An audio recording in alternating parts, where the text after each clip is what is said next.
ഈശോയിൽ സ്നേഹം നിറഞ്ഞവരെ, വചനം തിരുവചനം എന്ന ആത്മീയ ശുശ്രൂഷയിലേക്ക് എല്ലാവരെയും പ്രത്യേകം സ്വാഗതം ചെയ്യുന്നു. ഇന്ന് നമ്മൾ പരിശുദ്ധ അമ്മയുടെ ജനന തിരുനാൾ വളരെ പ്രത്യേകമായ വിധം നമ്മൾ ഒരുങ്ങി പ്രാർത്ഥിച്ച് നമ്മളിത് ആചരിക്കുകയാണ്. സ്വർഗം വളരെ കാര്യമായ രീതിയിൽ ദൈവത്തിൻ്റെ കൃപ ലഭിച്ചവൾ എന്ന് പിതാവ് സംബോധന ചെയ്ത ഒരു സ്ത്രീയുടെ ജനനം, മറ്റൊരർത്ഥത്തിൽ സാത്താൻ്റെ തല തകർക്കാനായി ഭൂമിയിലേക്ക് അവതരിച്ച ഒരു സ്ത്രീയുടെ ജനന തിരുനാളാണ് നമ്മൾ ആഘോഷിക്കുന്നത്. സാധാരണഗതിയിൽ സഭ ആരുടെയും അങ്ങനെ ജനന തിരുനാളുകൾ നമ്മൾ ആഘോഷിക്കാറില്ലെങ്കിലും വിശുദ്ധരുടെ എല്ലാം മരണ തിരുനാളാണ് നമ്മൾ ആഘോഷിക്കുന്നതെങ്കിൽ പരിശുദ്ധ അമ്മയുടെ ജനന തിരുനാളാണ് നമ്മൾ വളരെ കാര്യമായിട്ട് തന്നെ ആഘോഷിക്കുകയാണ്. കാരണം പരിശുദ്ധ അമ്മ പാപമില്ലാതെ ദൈവത്തിൻ്റെ വളരെ പദ്ധതിയുടെ ഭാഗമായി തന്നെ ജനിച്ച ഒരു സ്ത്രീയാണ് എന്നുള്ളതാണ്. ഇന്ന് നമ്മളിവിടെ ധ്യാനിക്കുന്ന ഒരു വിഷയം, വചനഭാഗം എന്നത് ലൂക്കായുടെ സുവിശേഷം 1:38. വിശുദ്ധ ലൂക്ക എഴുതിയ സുവിശേഷം 1-ാം അധ്യായം 38-ാം തിരുവചനമാണ് ഇന്നത്തെ ധ്യാന വിഷയം. വചനം ഇപ്രകാരമാണ്, നമുക്കറിയാവുന്ന വചനഭാഗം തന്നെയാണ്. വചനം പരിശുദ്ധ അമ്മ നൽകുന്ന ഒരു സമ്മതമാണ്. അതിങ്ങനെയാണ്: ഇതാ കർത്താവിൻ്റെ ദാസി, നിൻ്റെ വാക്ക് എന്നിൽ നിറവേറട്ടെ. ഇതിൻ്റെ ചരിത്രം, വചനത്തിൻ്റെ പശ്ചാത്തലം നമുക്ക് വളരെ പരിചിതമുള്ളതാണ്. പരിശുദ്ധ അമ്മയ്ക്ക് ദൈവമാതാവ് പ്രത്യക്ഷപ്പെടുകയും ഇതെങ്ങനെ മുന്നോട്ട് പോകും എന്നുള്ള ഒരു സങ്കേതത്തിനിടയിൽ നിൽക്കുകയും ദൈവത്തിൻ്റെ വലിയ നിയോഗ പദ്ധതിയുടെ ഭാഗമായി പരിശുദ്ധ അമ്മ വളരെ പ്രതിസന്ധികൾക്കിടയിൽ വളരെ ഉത്തരം കൊടുക്കാനായിട്ട് ബുദ്ധിമുട്ടുള്ള വളരെ പ്രതികൂലങ്ങൾ മുന്നോട്ട് വരുമെന്നുള്ളത് അറിഞ്ഞുകൊണ്ട് തന്നെ പരിശുദ്ധ അമ്മയുടെ സമ്മതം പറയുന്നതാണ്. ഇതാണ് ഇതിൻ്റെ പശ്ചാത്തലം. നമ്മൾ മനസ്സിലാക്കേണ്ട ഒരു ചിന്ത എന്ന് പറയുന്നത്, പരിശുദ്ധ അമ്മയും പരിശുദ്ധ അമ്മയുടെ ജനന തിരുനാളും ഈ ഒരു സമ്മതവും തമ്മിൽ വളരെ ബന്ധമുണ്ട്. പരിശുദ്ധ അമ്മയുടെ ജനനം എന്ന് പറയുന്നത് ഈ ഒരു സമ്മതം പറയാൻ വേണ്ടിയിട്ടുള്ള ഒരു പദ്ധതിയുടെ ഭാഗമായി തന്നെ പരിശുദ്ധ അമ്മേനെ പിതാവ് ഇങ്ങനെ രൂപപ്പെടുത്തിയെടുത്തുള്ള ഒരു ജനനമായിരുന്നു. ദൈവത്തിൻ്റെ വളരെ കൃത്യമായ ഒരു പദ്ധതിയുടെ ഭാഗമായി തന്നെയാണ് പരിശുദ്ധ അമ്മ ജനിക്കുന്നതും. ഈ ഒരു സമ്മതം, ഈ ഒരു സാഹചര്യവും ഈ ഒരു ചോദ്യവും പരിശുദ്ധ അമ്മയുടെ മുന്നിൽ വരികയും ചെയ്യുമെന്നുള്ളതും ദൈവപദ്ധതിയുടെ ഭാഗമായി. ഇതിന് എസ് പറയണം, ഇതിന് ഇതാ കർത്താവിൻ്റെ ദാസി എന്ന് പറയണം എന്നുള്ളത് പരിശുദ്ധ അമ്മയുടെ ജന്മനിയോഗമായിരുന്നു എന്നുള്ളത് നമ്മൾ മനസ്സിലാക്കണം. ദൈവത്തിൻ്റെ പദ്ധതിയുടെ ഭാഗമായി തന്നെയാണ് പരിശുദ്ധ അമ്മ ഈ ഒരു ഉത്തരം പറയേണ്ടതായിരുന്നു എന്നുള്ളത് തീർച്ചയാണ്. പക്ഷേ ഇവിടെ പരിശുദ്ധ അമ്മ അതിന് വളരെ പ്രാർത്ഥിച്ചൊരുങ്ങി ദൈവനിയോഗം പോലെ യേശു പറഞ്ഞു. ബാക്കിയുള്ള കാര്യങ്ങൾ രക്ഷാകര പദ്ധതിയുടെ ഭാഗമായി മാറാൻ, ഭാഗം എന്ന് പറഞ്ഞാൽ ഇതിനൊരു കാരണമായി മാറാൻ ഈ ഒരു സമ്മതം പറച്ചിൽ പരിശുദ്ധ അമ്മയ്ക്ക് അത് മുന്നോട്ട് കാരണമായി മാറുകയാണ്. നമ്മളിന്ന് എന്താ മനസ്സിലാക്കേണ്ടത്? നമ്മുടെ ജീവിതത്തിലും ദൈവത്തിന് നമ്മളെക്കുറിച്ച് വളരെ കൃത്യമായ രീതിയിലുള്ള പദ്ധതികളുണ്ട്. ദൈവത്തിന് വളരെ കൃത്യമായ രീതിയിലുള്ള പദ്ധതികളുണ്ട് എന്നതിൻ്റെ പേരിൽ ഒന്നും ആകുന്നില്ല. പരിശുദ്ധ അമ്മയെക്കുറിച്ച് ദൈവത്തിന് വളരെ കൃത്യമായ രീതിയിലുള്ള പദ്ധതി ഉണ്ടായിരുന്നു. പക്ഷേ ദൈവം പരിശുദ്ധ അമ്മയുടെ മുന്നിൽ ഒരു സമ്മതത്തിനായിട്ട് നിൽക്കുകയാണ്. എന്നുവെച്ചാൽ പരിശുദ്ധ അമ്മയുടെ ഈ ഒരു സമ്മതം ഉണ്ടെങ്കിലേ ഈ ദൈവിക പദ്ധതി, രക്ഷാകര പദ്ധതിയുടെ ഭാഗമായി മാറത്തുള്ളൂ, പരിശുദ്ധ അമ്മയിലൂടെ നിറവേറത്തുള്ളൂ, മനുഷ്യവർഗത്തിൻ്റെ മുഴുവനും രക്ഷയ്ക്ക് കാരണമായി മാറും. പരിശുദ്ധ അമ്മയുടെ സമ്മതം ഇതിനാവശ്യമായിരുന്നു. എന്ന് വെച്ച് കഴിഞ്ഞാൽ നമ്മുടെ ജീവിതത്തിലും ദൈവത്തിൻ്റെ ഒരു പദ്ധതി എന്നെക്കുറിച്ചുണ്ട്. ദൈവത്തിന് നമ്മൾ ജെറമിയ 29:11 നമ്മൾ നിരന്തരം വായിക്കുകയും ധ്യാനിക്കുകയും ഒക്കെ ചെയ്യുന്നവരാണ്. കർത്താവിന് എന്നെക്കുറിച്ചൊരു പദ്ധതിയുണ്ട്, അതിൻ്റെ നാശത്തിനുള്ളതല്ല, ക്ഷേമത്തിനുള്ള ഭാവി നൽകുന്ന ശുഭകരമായ ഒരു പദ്ധതി എന്ന് നമ്മൾ പറയുകയും ധ്യാനിക്കുകയൊക്കെ ചെയ്യുന്ന ഒരു വചനഭാഗമാണ്. ദൈവത്തിന് എന്നെക്കുറിച്ച് പദ്ധതി ഉള്ളത് കൊണ്ടാകുന്നില്ല. ദൈവത്തിന് എന്നെക്കുറിച്ച് ഒരുപാട് വലിയ പദ്ധതികളുണ്ട്.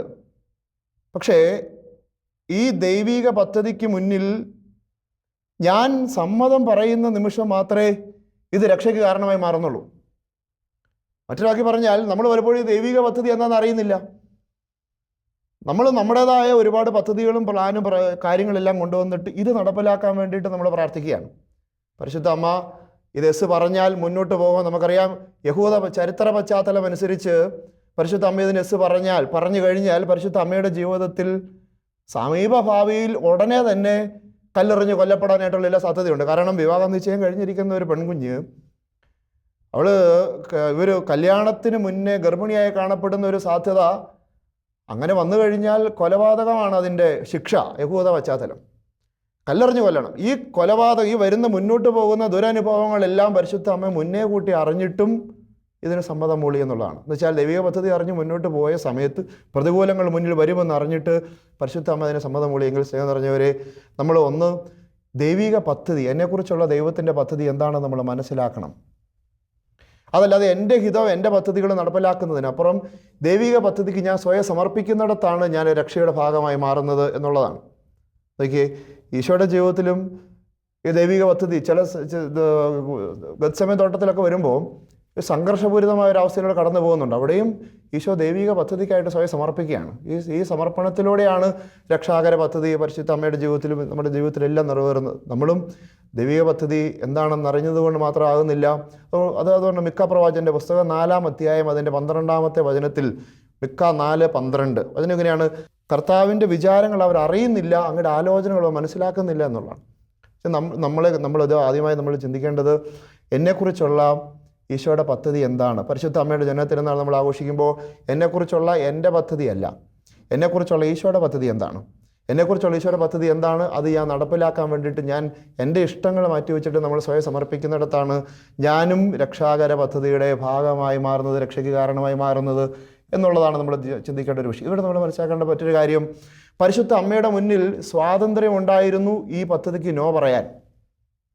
പരിശുദ്ധ അമ്മയ്ക്ക് ഈ ദൈവിക പദ്ധതിക്കെതിരെ നോ പറയാനായിട്ടുള്ള പൂർണ്ണമായ സ്വാതന്ത്ര്യം ഉണ്ടായിരുന്നു.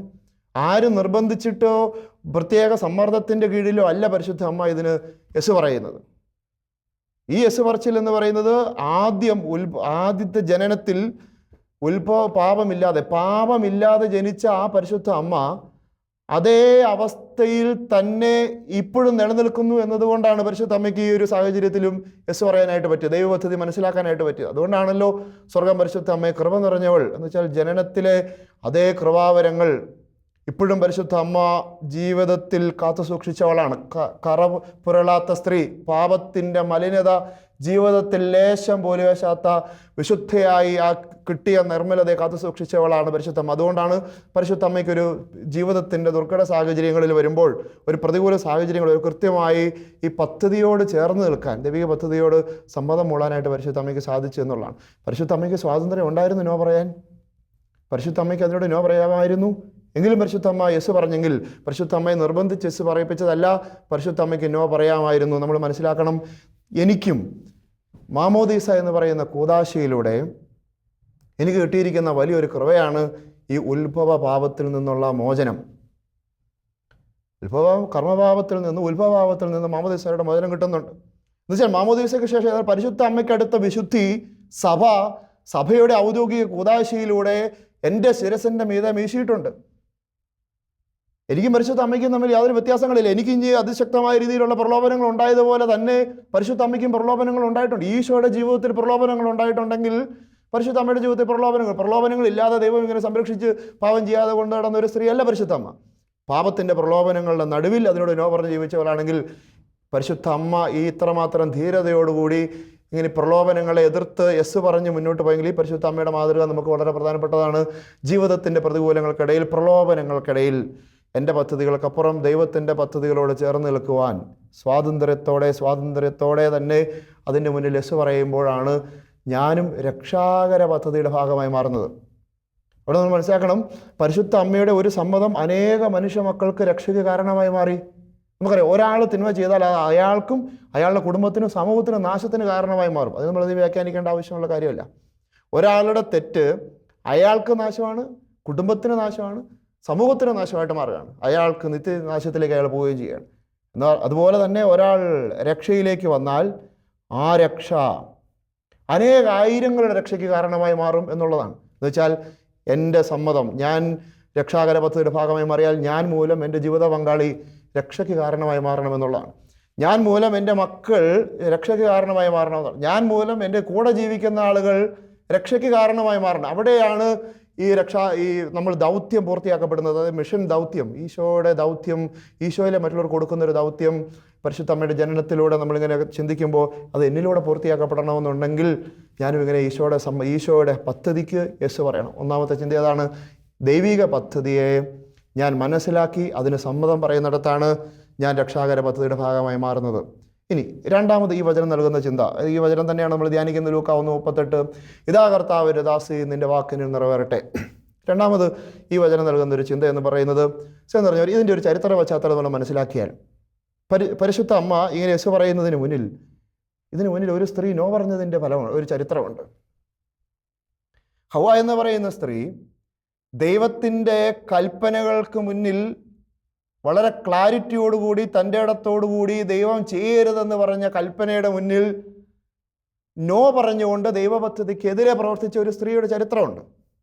തിന്നരുത്, തിന്നാൽ മരിക്കും എന്ന് ദൈവത്തിൻ്റെ കൽപ്പനയാണ്.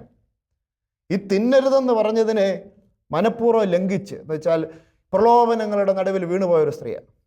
അതുകൊണ്ടാണ് സഭയും വിശുദ്ധ ഗ്രന്ഥം എല്ലാം കൃത്യമായിട്ട് രണ്ടാം ഹവ്വ, ഒരു സ്ത്രീയുടെ പതനം അനേകർക്ക് നാശമായെങ്കിൽ മറ്റൊരു സ്ത്രീ അനേകർക്ക് രക്ഷയ്ക്ക് കാരണമായി മാറുന്ന പരിശുദ്ധ അമ്മ എന്ന് വെച്ചാൽ, സ്നേഹം നിറഞ്ഞവരെ, ഈ പരിശുദ്ധ അമ്മ അവിടെ ദൈവത്തിൻ്റെ വാക്ക് അനുസരിച്ചു എന്നുള്ളതാണ്. മറ്റിടത്ത് ദൈവ കൽപ്പന ലംഘിച്ചപ്പോൾ ഇവിടെ പരിശുദ്ധ അമ്മ ദൈവത്തിൻ്റെ വാക്കനുസരിച്ചു. ഇവിടെ നമ്മൾ വ്യാഖ്യാനിക്കേണ്ട, നമ്മൾ ചിന്തിക്കേണ്ട, നമ്മുടെ പ്രായോഗിക ജീവിതവുമായി ബന്ധപ്പെട്ട് നമ്മൾ മനസ്സിലാക്കേണ്ട ഒരു കാര്യം, ഹവ്വ സ്വയം ഹവ്വായുടെ ശരിതെറ്റുകൾ തീരുമാനിക്കുകയാണ്.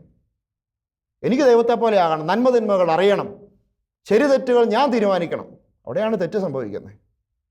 ഇത് തിന്നരുതെന്ന് പറഞ്ഞാൽ, നന്മതിന്മകളെക്കുറിച്ചുള്ള അറിവിൻ്റെ വൃക്ഷത്തിൻ്റെ ഫലം തിന്നരുതെന്ന് പറഞ്ഞാൽ നന്മയും തിന്മയും ഞാൻ തീരുമാനിക്കും, ദൈവം വേണ്ട. നന്മയും തിന്മയും ഞാൻ തീരുമാനിക്കും, ശരി തെറ്റുകൾ ഞാൻ തീരുമാനിക്കും. വചനം വേണ്ട, ദൈവം വേണ്ട, എൻ്റെ ഇഷ്ടമാണ് അതിനത്ര പ്രധാനപ്പെട്ടത്. ഇവിടെ പരിശുദ്ധ അമ്മ എന്താ ചെയ്യുന്നത്? പരിശുദ്ധ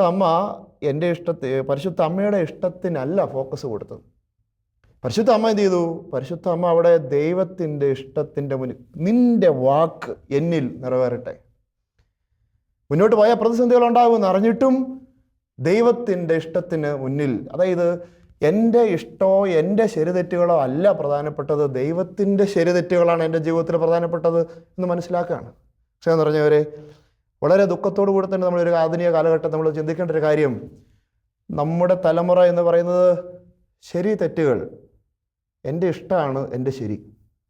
അവിടെ സഭയില്ല, അച്ഛന്മാരില്ല, പ്രബോധനങ്ങളില്ല, മാതാപിതാക്കന്മാരില്ല, ഗുരുക്കന്മാരില്ല. ആരൊക്കെ എന്തൊക്കെ നമുക്ക് തിരുത്തുകൾ തന്നാലും, ആരൊക്കെ നിർദ്ദേശങ്ങൾ തന്നാലും എൻ്റെ ഇഷ്ടം, അതാണ് എന്നെ സംബന്ധിച്ചിടത്തോളം ശരി. അവിടെ പാപമില്ല. പുതിയ തലമുറയ്ക്ക് നമുക്ക് പാപമില്ല. എത്ര മാരക പാപം ചെയ്താലും അത് പാപമാണെന്ന് തോന്നുന്നില്ല. എല്ലാവരും ഇങ്ങനെ ചെയ്യുന്നു, ഭൂരിപക്ഷം മുഴുവൻ തെറ്റ് ചെയ്യുന്നു, ഞാനും അതിനെ ന്യായീകരിക്കുന്നു, ഞാനും തെറ്റിലേക്ക് തന്നെ പോകുന്നു. എൻ്റെ ശരി തെറ്റ് ഞാൻ തീരുമാനിക്കും, നിങ്ങളാരും എന്നെ പഠിപ്പിക്കണ്ട. പുതിയ യുവതി യുവാക്കൾ എന്തിനാണ് സഭ അച്ഛന്മാർ ഇതിൻ്റെ അകത്ത് ഇടപെടുന്നത്? എൻ്റെ തെറ്റ് എൻ്റെ ശരി എന്ന് വെച്ചാൽ തെറ്റിനെ ശരി. നമ്മൾ ഒന്ന് മൊബൈൽ ഫോൺ തുറന്നു നോക്കിയാൽ യൂട്യൂബിലൊക്കെ ഓരോ പുതിയ താരങ്ങൾ വന്നിരുന്നിട്ട് നമ്മൾ സഭയ്ക്കെതിരെ, അതല്ലെങ്കിൽ വിശ്വാസത്യങ്ങൾക്കെതിരെ, ദൈവമില്ല, നിരീശ്വരവാദി, ഇത് പറയുന്നതിനെ അനുസരിക്കാനും അതിന് ജയ് വിളിക്കാനുമാണെന്ന് നമുക്ക് ആളുകളുള്ളത്. എന്നാൽ സഭ പറയുന്നതിൻ്റെ വചനത്തിൻ്റെ അടിസ്ഥാനത്തിൽ നിന്നുകൊണ്ട് ഇതിനെ അംഗീകരിക്കാനോ, പലപ്പോഴും അതിൻ്റെ പരിണിതഫലം എന്താണ്? സഭ പഠിപ്പിക്കുന്നത് തെറ്റാണെന്ന് പറയാൻ നമുക്ക് എളുപ്പമാണ്. അച്ഛന്മാർ പറയുന്നത് സഭ പഠിപ്പിക്കുന്നത് തെറ്റാണെന്ന് പറയുകയും സഭയ്ക്കെതിരെ പറയുന്ന കാര്യത്തെ അനുകൂലിക്കുകയും ജയ് വിളിക്കുകയും ചെയ്യുമ്പോൾ, സ്നേഹം പറഞ്ഞവരെ, എൻ്റെ ശരി. ആധുനിക കാലഘട്ടത്തിൽ ഈ സൗരവിവാഹം, അതിന് മദ്യപാനം, അത് മറ്റു പാപങ്ങളെല്ലാം എല്ലാവരും ചെയ്യുന്നു. അതുകൊണ്ട് ഞാനും അതിനെ ന്യായീകരിക്കുന്നു, ഞാനത് ചെയ്യുന്നു. എന്നെ സംബന്ധിച്ചിടത്തോളം അത് തെറ്റാണെന്ന് തോന്നുന്നില്ല. പക്ഷേ സഭ, ബൈബിൾ, വിശുദ്ധ ഗ്രന്ഥം വളരെ കാര്യമായി മാരക പാപങ്ങളെന്ന് പറഞ്ഞ് പഠിപ്പിക്കുന്ന കാര്യങ്ങൾ പോലും ഇന്ന് നമുക്ക് യാതൊരുവിധ ഗൗരവമില്ല. പക്ഷേ പറഞ്ഞവരെ, ശരി തെറ്റുകൾ തീരുമാനിക്കേണ്ടത് ഞാനല്ല, എൻ്റെ ഇഷ്ടങ്ങളല്ല. ഞാൻ ശരി തെറ്റുകൾ തീരുമാനിക്കുന്നിടത്താണ് ഹവ്വ അവിടെ പുനർജനിക്കുന്നത്. അവിടെ പിന്നീട് സംഭവിക്കുന്ന കാര്യങ്ങൾ നമുക്കറിയാം. മനുഷ്യവർഗത്തിന് മുഴുവൻ ശിക്ഷയ്ക്ക് കാരണമായി മാറി എന്ന് പറയുന്നെങ്കിൽ, പറഞ്ഞവരെ, പരിശുദ്ധ അമ്മ ഇവിടെ നമുക്ക് നൽകുന്ന വലിയൊരു സന്ദേശം എന്ന് പറയുന്നത്, ശരി തെറ്റുകൾ അത് ദൈവം എനിക്ക് വേണ്ടി തീരുമാനിച്ചിട്ടുണ്ട്. ഞാനല്ല തീരുമാനിക്കുന്നത്, ദൈവം തീരുമാനിച്ചതിനെ മനസ്സിലാക്കുക, അതനുസരിക്കുക എന്നുള്ള, വചനം അനുസരിക്കുക എന്നുള്ളതാണ്. കർത്താവിൻ്റെ വാക്ക് എന്നിൽ നിറവേറട്ടെ. ഈ ശരി തെറ്റുകൾ പരിശുദ്ധ. ഇനി നമ്മളൊരു കാര്യം കൂടെ മനസ്സിലാക്കണം, സ്നേഹം നിറഞ്ഞവരെ, മാമോദീസ സ്വീകരിച്ച നമുക്ക് ഇതിൻ്റെ ഒരു ഉത്തരവാദിത്വവും കൂടിയുണ്ട്. നമ്മളിത് അറിഞ്ഞ് മനസ്സിലാക്കി മുന്നോട്ട് പോയാൽ മാത്രം പോരാ. മാമോദീസായിലൂടെ നമുക്ക് കിട്ടുന്ന 3 ദൗത്യങ്ങളുണ്ട്. ഒന്ന് രാജകീയ ദൗത്യം, പുരോഹിത ദൗത്യം, പ്രവാചക ദൗത്യം. ഈ പ്രവാചക ദൗത്യം എന്ന് പറഞ്ഞാൽ എന്താണ്? എല്ലാവർക്കും, അച്ഛന്മാർക്ക് സിസ്റ്റേഴ്സിന് മാത്രമുള്ളതല്ല, മാമോദീസ സ്വീകരിച്ച എല്ലാ ആത്മായർക്കുമുള്ള നമുക്ക് എല്ലാവർക്കും ഉള്ളൊരു ദൗത്യമാണ് പ്രവാചക ദൗത്യം. പ്രവാചക ദൗത്യം എന്ന് അതിൻ്റെ അർത്ഥം എന്താണ്? എല്ലാം വിമർശിക്കാനും എല്ലാത്തിനും എതിരിടാനുമല്ല. ഈ ഒരു കാലഘട്ടത്തിൽ ഈശോയുടെ സ്വരമായി മാറുക എന്നുള്ളതാണ് പ്രവാചക ദൗത്യം നമ്മളെ ഏൽപ്പിച്ചിരിക്കുന്ന ഉത്തരവാദിത്വം. ഓരോ കാലഘട്ടത്തിൻ്റെ ശരിതെറ്റുകൾക്കെതിരെ ഈശോ ആയിരുന്നെങ്കിൽ എങ്ങനെ അതിനെതിരെ പ്രതികരിച്ചേനെ? ഈശോയുടെ സ്വരമായി ഈ ഒരു കാലഘട്ടത്തിൽ മാറുക എന്നുള്ളത് അത് പ്രത്യേകം തിരഞ്ഞെടുത്ത ആളുകൾക്കുള്ളതല്ല, മാമോദീസ സ്വീകരിച്ച എല്ലാവർക്കുള്ളതാണ്. അതിനെ സ്നേഹം നിറഞ്ഞവരെ, തെറ്റാണെന്ന് പറയാനായിട്ടുള്ള ചങ്കൂറ്റം നമുക്ക് വേണം. അതിനകത്ത് ക്ഷമയും കരുണയും അല്ല നമ്മൾ കാണിക്കേണ്ടത്. തെറ്റാണെന്ന് പറയാനായിട്ടുള്ള ഒരു ദൗത്യവും അധികാരവും മാമോദീസ നമുക്ക് തന്നിട്ടുണ്ട് എന്നുള്ളതാണ്. അത് പ്രതികരിക്കാനായിട്ടുള്ള ഒരു ബലം. അതുകൊണ്ടാണ് പരിശുദ്ധ അമ്മ തെറ്റ് അത് പരിശുദ്ധ അമ്മ അതിനോട് സമ്മതം പറയുകയാണ്. യെസ്, അത് പ്രതികൂലങ്ങളുണ്ടായിരുന്നിട്ടും പരിശുദ്ധ അമ്മ ശരിതെറ്റുകൾ തീരുമാനിച്ചിരുന്നില്ല. വചനമനുസരിച്ച് പരിശുദ്ധ അമ്മ ജീവിക്കുമ്പോഴാണ് രക്ഷയ്ക്ക് കാരണമായ പരിശുദ്ധ അമ്മ പറഞ്ഞു. ഇവിടെ നമ്മൾ തിരിച്ചറിയേണ്ട ഒരു യാഥാർത്ഥ്യം, ശരിതെറ്റുകൾക്ക് വചനത്തിൻ്റെ മുന്നിൽ നമ്മൾ നിൽക്കുമ്പോൾ എല്ലായ്പ്പോഴും നമുക്ക് അഭിവൃദ്ധി ഉണ്ടാകണമെന്ന് നിർബന്ധമില്ല. ഇവിടെ പരിശുദ്ധ അമ്മ ഒറ്റപ്പെടുന്നുണ്ട്. ഇവിടെ മുന്നോട്ട് പോകുമ്പോൾ പരിശുദ്ധ അമ്മയുടെ ജീവിതത്തിൽ സഹനങ്ങൾ ഉണ്ടാകുന്നുണ്ട്. ഇതില്ലായിരുന്നുണ്ടെങ്കിൽ ഒരു കുഴപ്പവും കൂടാതെ പരിശുദ്ധ അമ്മ ജീവിച്ചാനേ. ഈ ഹൃദയത്തിലൂടെ വാഴ്ത്തുളഞ്ഞു വരും വ്യാകുല മാതാവ് എന്നൊക്കെ പറഞ്ഞ് നമ്മൾ പ്രാർത്ഥിക്കുകയും ധ്യാനിക്കുകയും വചനങ്ങളെ ചിന്തിക്കുകയും ചെയ്യുമ്പോഴും ഇതൊന്നും സംഭവിക്കാതെ പരിശുദ്ധ അമ്മയ്ക്ക് സുഗമമായി കടന്നു പോകാവുന്ന ഒരു ജീവിത സാഹചര്യം അപ്പുറത്ത് നോ പറഞ്ഞായിരുന്നെങ്കിൽ ഉണ്ടായിരുന്നേനെ. ഇവിടെ എസ് പറഞ്ഞ നിമിഷത്ത് തൊട്ട് സ്വന്തം ഭർത്താവ് യൗസേപ്പിതാവ് പോലും ഒരു നിമിഷം ഇവളെ രഹസ്യമായി ഉപേക്ഷിച്ചാലോ എന്ന് തീരുമാനിക്കുന്നുണ്ട്. യൗസേപ്പിതാവ് പോലും രഹസ്യമായി ഉപേക്ഷിച്ചാലോ എന്ന് ചിന്ത യൗസേപ്പിതാവിൻ്റെ ചിന്തയിലും ഉണ്ടാകുന്നുണ്ട്. മുന്നോട്ട് പോകുമ്പോഴോ ഓട്ടമാണ്. ഇവിടുന്ന് കൊച്ചിനെ എവിടെ വരുന്നു, കൊച്ചിനെ അടുത്തടുത്തോട്ടേക്ക് പോകുന്നു. അവിടെ നിന്ന് വരുന്നതിനും പിന്നെ അടുത്ത് ഈശോ ജനിച്ചു കഴിഞ്ഞ ഉടനെ വീണ്ടും കുഞ്ഞുമായിട്ട് മറ്റൊരിടത്തേക്ക് പലായനം ചെയ്യും. ഓട്ടമാണ് എന്ന് വെച്ച് കഴിഞ്ഞാൽ ഇങ്ങനെ നിൽക്കുന്ന നമ്മൾ വചനമനുസരിച്ച് ജീവിക്കുമ്പോൾ എല്ലായിടത്തും അഭിവൃദ്ധി ഉണ്ടാകണമെന്നില്ല. ചിലപ്പോൾ ഒറ്റപ്പെടലുകളും സഹനങ്ങളും നേരിട്ടേണ്ടി വരും. പരിശുദ്ധമ്മയുടെ ജീവിതത്തിലുണ്ടായി. ഇവിടെ നമ്മൾ മനസ്സിലാക്കേണ്ട കാര്യം, സ്നേഹം നിറഞ്ഞവരെ, പരിശുദ്ധ അമ്മയ്ക്ക് വേണമെന്നുണ്ടെങ്കിൽ ഇങ്ങനെ ചിന്തിക്കാമായിരുന്നു. എൻ്റെ അകത്തുള്ളത് ആരാണ്? സർവശക്തനായ ദൈവം. ഞാൻ ദൈവത്തിന് വേണ്ടിയിട്ട് ജീവിക്കുന്നു, ദൈവത്തിൻ്റെ പദ്ധതി അനുസരിച്ച് ജീവിക്കുന്നു. അങ്ങനെയാണെന്നുണ്ടെങ്കിൽ എനിക്ക് പ്രസവിക്കാൻ എന്തിനാ ഒരു വീടില്ലാതെ പോയത്?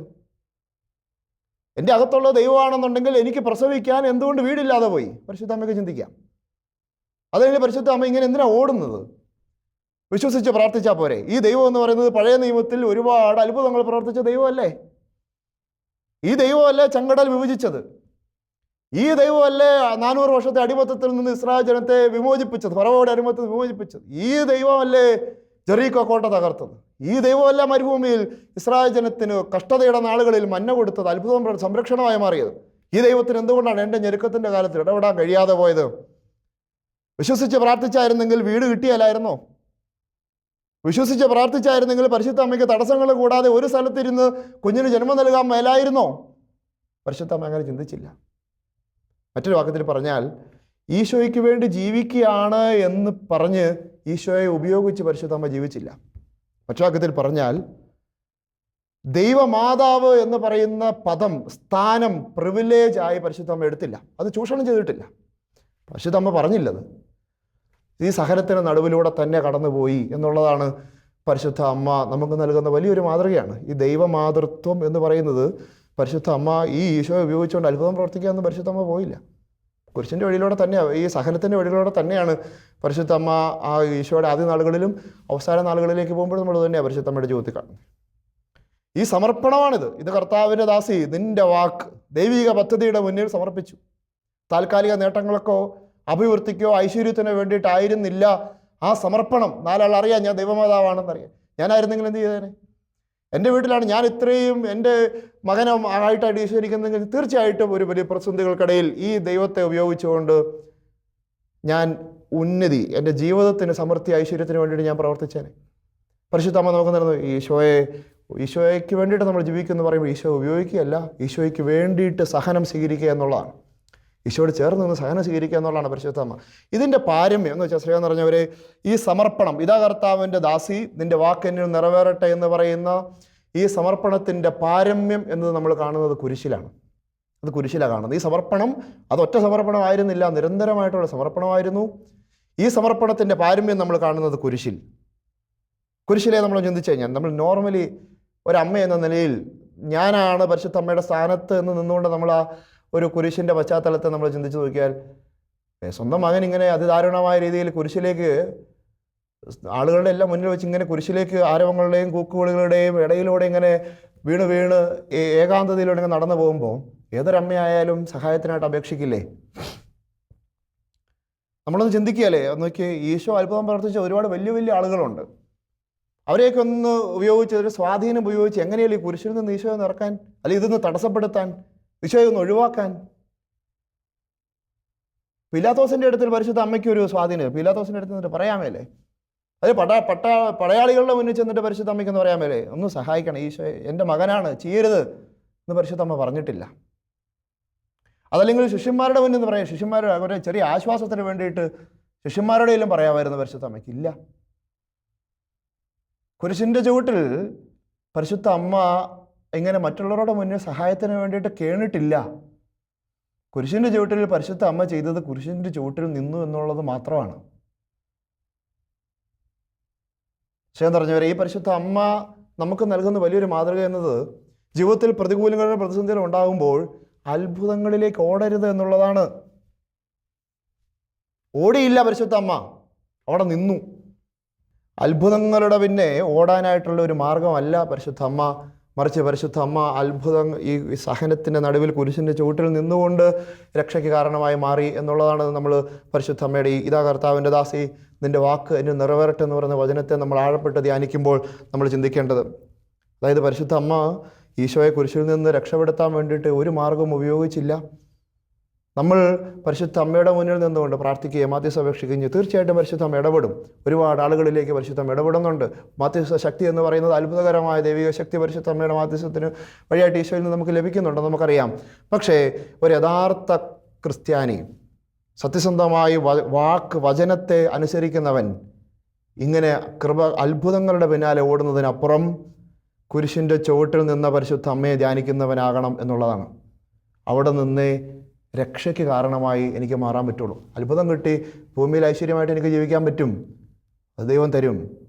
പക്ഷേ എൻ്റെ ആത്മാവിൻ്റെ രക്ഷയ്ക്ക് ഇത് കാരണമായി മാറണമെന്നുണ്ടെങ്കിൽ, നിത്യതയിലേക്ക് എനിക്ക് കടന്നു പോകണമെന്നുണ്ടെങ്കിൽ, സത്യക്രിസ്ത്യാനി ഈ ഭൂമിയിൽ ഈശോ ജീവിച്ച് കാണിച്ച മാതൃകയിലൂടെ ഈ ഭൂമിയിലൂടെ ജീവിക്കണമെന്നുണ്ടെങ്കിൽ ഇതിലേയും പോകാതെ ഇവിടെ നിന്ന് ഈശോയുടെ കുരിശിൻ്റെ ചുവട്ടിൽ നിന്നുകൊണ്ട് നമ്മൾ ആ കൃപ സ്വീകരിക്കണം. പരിശുദ്ധമ്മ നമുക്ക് നൽകുന്ന വലിയൊരു മാതൃക ഇതാണ്. സ്നേഹം നിറഞ്ഞവരെ, നമുക്കൊരു നിമിഷം കണ്ണുകളടയ്ക്കാം.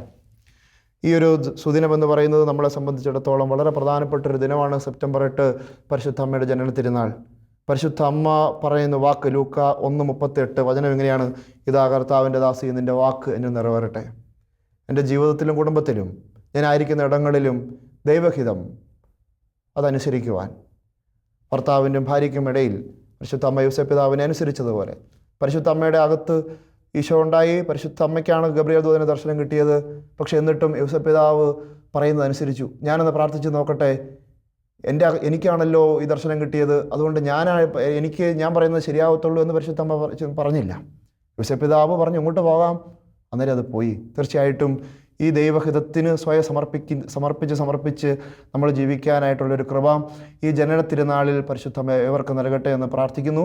പരിശുദ്ധ അമ്മയിലൂടെ നമുക്ക് നൽകപ്പെടുന്ന, സഭയിലൂടെ നൽകപ്പെടുന്ന സകല കൃപാവരങ്ങളും എല്ലാവരിലേക്കും നിറയട്ടെ എന്ന് ഞാൻ പ്രാർത്ഥിക്കുന്നു, ആശംസിക്കുന്നു. പിതാവിൻ്റെയും പുത്രൻ്റെയും പരിശുദ്ധാത്മാവിൻ്റെയും നാമത്തിൽ ആമേൻ.